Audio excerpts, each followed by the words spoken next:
I really like that because I feel like in a lot of our ways of understanding, and there's been a disallowance of happiness and joy as a way to understand things. You know, at least in where I've gone through, it's not been considered smart in a way to be happy. If you're happy, it's not smart. It's and truly, when students are in school, you know, if they're feeling stressed, if they're feeling competitive, if they're feeling judged, no, the way you learn is through happy. The way you learn is happy. That's how you really learn. And don't forget, the greatest thing you'll ever learn is just to love and be loved in return. Okay, you have the upside down Hierophant. So yeah, the Hierophant is really, you know, is very much about like structures of knowledge, what is ratified as true, as law, as you know, as becomes common sense in the culture. It's upside down. So as you are a fiery, embodied, emboldened intelligence that, you know, create through your ideas and comprehend and ground through your ideas, there can be an ease with which anything that's become too restrictive passes away. So that with this great joy, we can consider all of our materials anew. And Gemini, you get that, the Ten of Pentacles, which is just like earthly happiness. You know, here we are on earth, let's make our lives together good. And it comes more easily. It comes more easily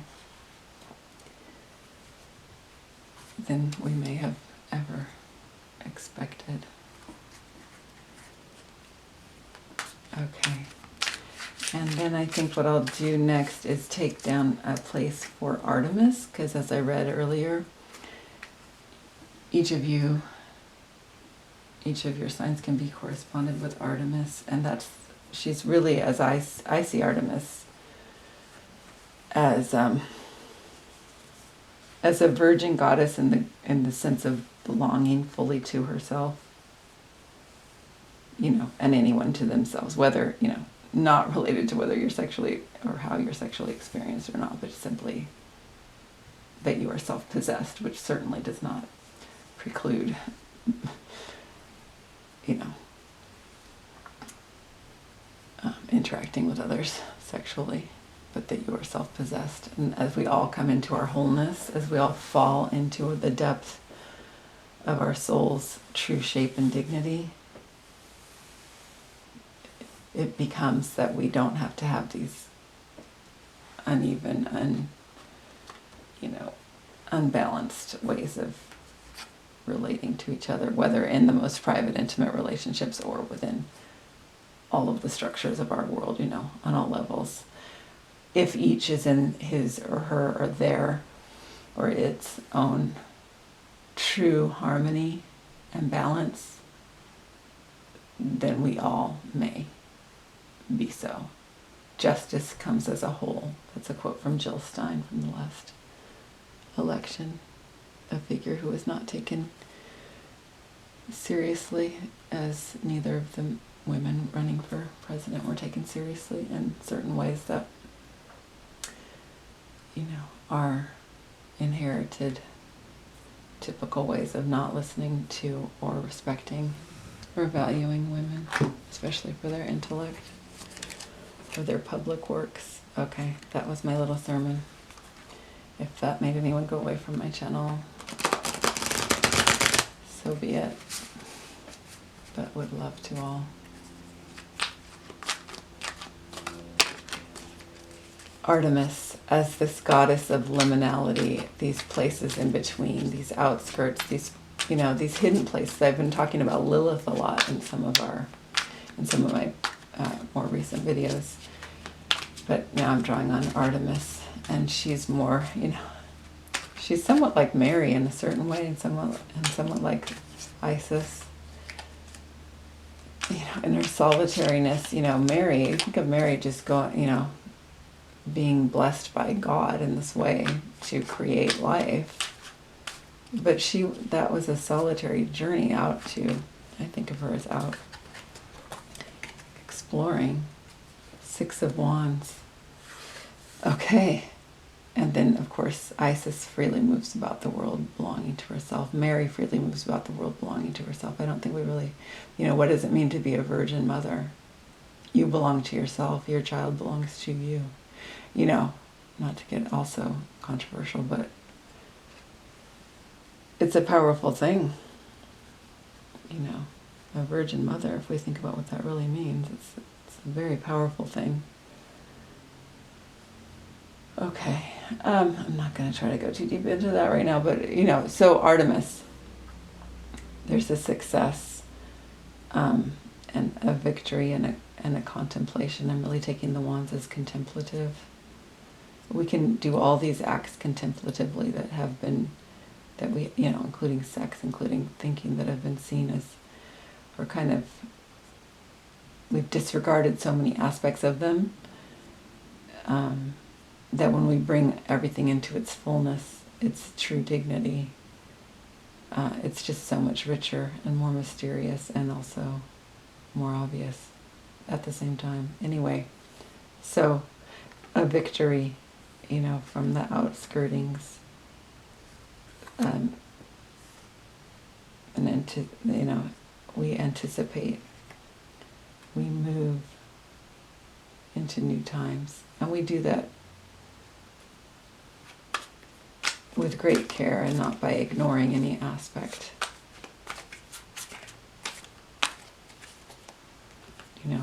The ignoring of the wholeness and holiness of all is what has led to pain and injustice. The denial of that, of the worth. Equality is like gravity, says Joss Whedon, and Kaipacha says, time is the test of truth. What is true will last through time. And that is why the patriarchy is coming to an end. And we move forward. 2 women, an inheritance.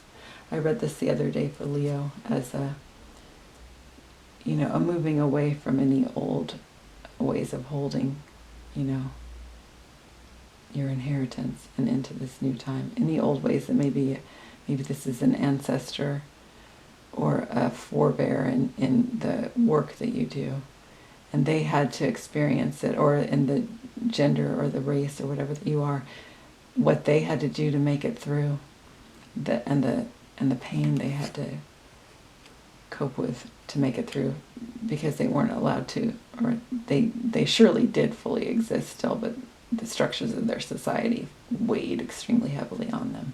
And we can release that. We don't have to reinscribe that story.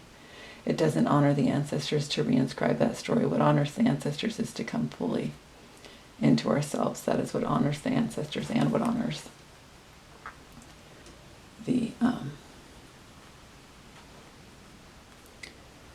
our descendants. So, okay, this aspect of Artemis I'm going to put with the water trine. So this is a victory in moving into this more balanced and fair way of interacting with each other. Okay? And we are victorious in that. And as we leave behind old ways of imbalance, which hurt everyone. When one is oppressed, all are oppressed. It's not good for men to, be constricted in what is thought of them. Like, really, when I think of, a lot of the things that are going on, for men to have their sexuality be assumed to be violent and obtuse, that's horrible. Okay, and we have the 3 of Wands. We have the 3 of Wands. The rainbow coming in. The rainbow coming in. And there's our dear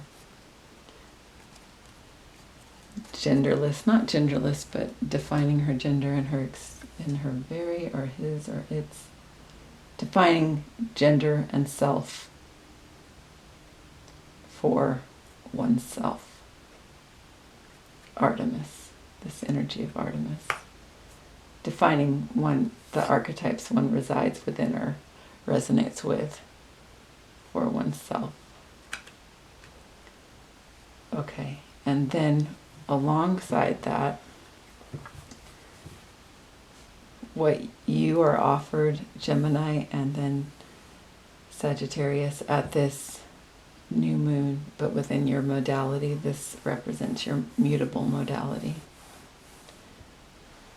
that you share, that you also share with Pisces and Virgo, but I'll be getting to them as they sit across from each other in a later video.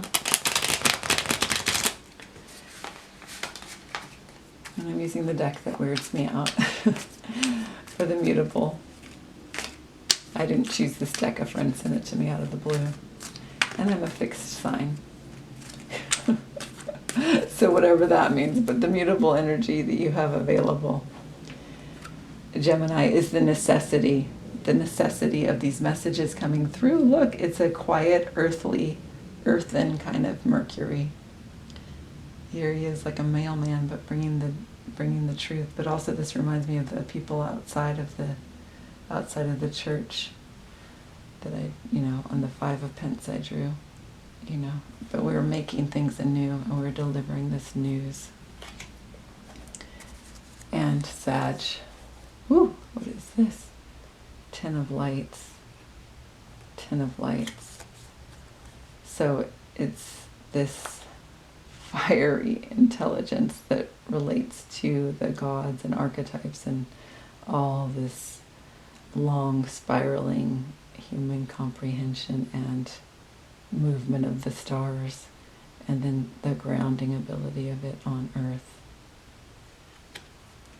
And I'm going to take another card for what this moon here on Turtle Island is offering you now. On the bottom of the deck is the Sun.